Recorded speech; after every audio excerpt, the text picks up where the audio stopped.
Today, as I was trying to write this script, I checked my phone 12 times in an hour. I answered 3 non-urgent emails, scrolled through social media twice, and spent 10 minutes reading about something I'll probably never need to know. And you know what? That's perfectly okay. We're living in an age of unprecedented distraction, where our attention is not just divided, it's being systematically fractured. The ping of notifications, the endless scroll of social media, the constant stream of news and information. It's enough to make anyone feel overwhelmed. But what if I told you that losing focus isn't just normal, it's an essential part of being human in the modern world? Let's talk about navigating life in this age of distraction, and how ancient Stoic wisdom might help us find our way through it. Not by achieving perfect focus, because that's neither realistic nor necessary, but by understanding how to be our best selves even when our attention wanders. Think about your typical day. From the moment you wake up, you're bombarded with information. Your phone probably serves as your alarm clock, which means the first thing you see are notifications from overnight. Emails from different time zones, messages from friends, news alerts about events halfway across the world, all demanding your immediate attention before you've even had your first cup of coffee. This isn't just about technology, though. Our entire culture has evolved to prioritize constant connectivity and immediate response. We're expected to be available for work at all hours, to keep up with social trends, to stay informed about global events, to maintain active social lives both online and offline, to pursue personal development, and to document it all for our digital presence. It's exhausting just listing it all out. The numbers tell a striking story. The average person checks their phone 96 times a day. That's once every 10 minutes. We switch tasks every 45 seconds when working on a computer. Studies show that after an interruption, it takes an average of 23 minutes to fully regain focus. With these statistics, it's a wonder we get anything done at all. But here's where it gets interesting. This isn't entirely new. Even the ancient Stoics, who lived in a world we might consider simple by today's standards, wrote extensively about the challenge of maintaining focus. Seneca, writing nearly 2,000 years ago, complained about the distractions of city life and the difficulty of maintaining a clear mind amidst chaos. Marcus Aurelius, perhaps the most famous Stoic philosopher and the Emperor of Rome, wrote about his struggles with focus in his personal journals. He reminded himself daily about the importance of staying present and not letting his mind wander, which tells us that even he, one of the most powerful and disciplined men of his time, struggled with distraction. This brings us to a crucial point. Losing focus isn't a modern weakness, it's a fundamental aspect of human consciousness. Our brains weren't designed for sustained attention. In fact, our ability to be distracted served an evolutionary purpose. Our ancestors needed to notice changes in their environment. A rustle in the bushes could signal danger. A new smell could lead to food. This tendency to notice and respond to changes in our environment kept us alive. What's changed isn't our basic nature. It's the environment we're trying to navigate. We're using Stone Age brains to navigate a digital world. No wonder we sometimes feel overwhelmed.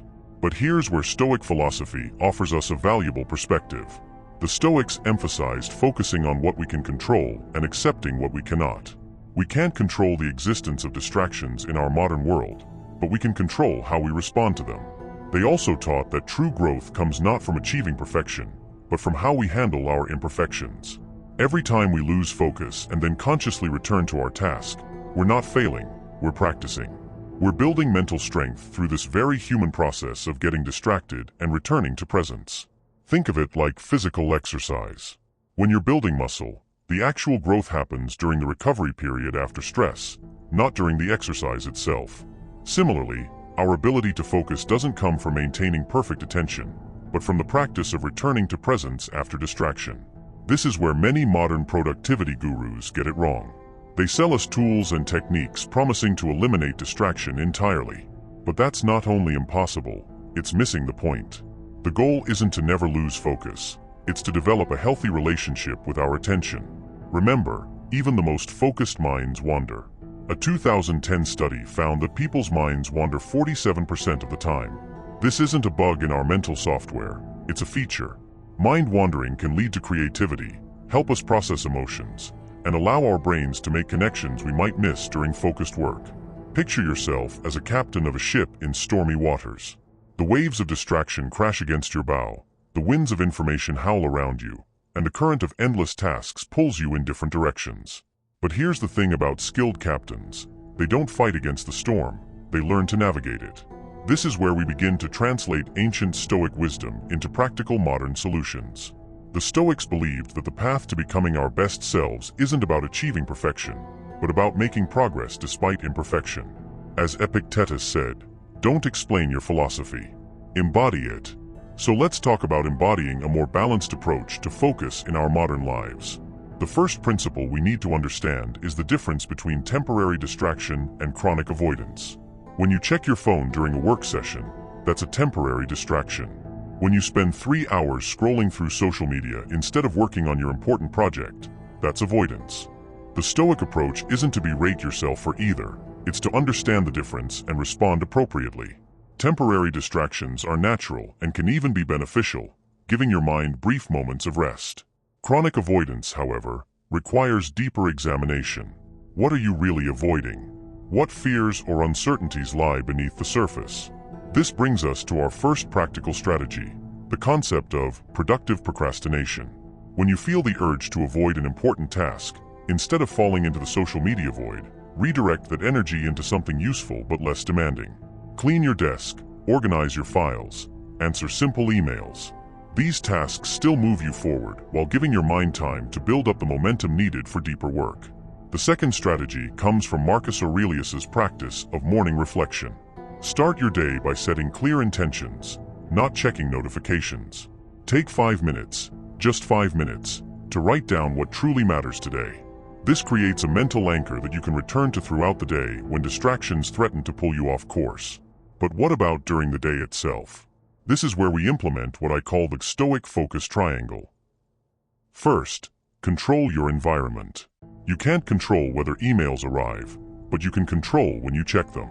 Create designated periods for deep work by turning off notifications and using website blockers. The Stoics often retreated to quiet spaces for contemplation. Your modern equivalent might be putting your phone in another room or using noise-canceling headphones. Second, practice presence. When you catch yourself losing focus, don't judge, just notice. Take a deep breath and gently return to your task. Each time you do this, you're building mental strength. It's like meditation. The value isn't in never having thoughts, but in practicing the return to focus. Third, end-of-day review. Spend a few minutes each evening reflecting on how you managed your attention. What worked? What didn't? Remember, the Stoic goal isn't perfection but progress. Here's something most productivity experts won't tell you. Sometimes the most productive thing you can do is rest. The Stoics understood this. They emphasized the importance of regular reflection and recovery. In our modern context, this means implementing a digital sunset, a time each day when you deliberately disconnect from the digital world. Let's talk about what this looks like in practice. Choose a time, say 8 p.m., when you'll stop checking work emails and social media. Use this time for reflection, connection with loved ones, or simply being present with your thoughts. This isn't just about productivity, it's about reclaiming your mental space. Another powerful practice is what I call attention budgeting. Just as you budget your money, budget your attention. Decide in advance what deserves your focus and what doesn't. Not everything that demands your attention deserves it. As Seneca said, many people are busy being busy. Don't fall into that trap. Remember that technology isn't the enemy, it's a tool. The same device that can distract you can also help you focus. Use apps that track your usage patterns. Set timers for focused work sessions. Use digital tools to block distracting websites during work hours. The key is being intentional about how you use these tools. As we wrap up, let's return to our core message. It's okay to lose focus. What matters is how you respond when you do. Each moment of distraction is an opportunity to practice returning to what matters. Each wandering thought is a chance to strengthen your mental muscles. The goal isn't to achieve perfect focus, it's to build a sustainable relationship with your attention in this age of distraction. To become someone who can navigate the storms of modern life without losing sight of their true course. In the words of Epictetus, progress is not achieved by luck or accident, but by working on yourself daily. Start small. Choose one practice from what we've discussed, maybe the morning reflection, maybe the digital sunset. Try it for a week. Notice what changes. Remember, the measure of success isn't how few distractions you encounter, but how skillfully you navigate them. In this age of endless distraction, That might be the most valuable skill we can develop. Your journey toward better focus starts now. Not with dramatic changes or unrealistic expectations, but with small, deliberate steps toward becoming your best self. After all, isn't that what the Stoics were really teaching us? The path to improvement isn't about achieving perfection. It's about making progress, one conscious choice at a time. So the next time you find your mind wandering, remember, you're not failing at focus. You're practicing the art of return. And in that practice lies the true path to growth.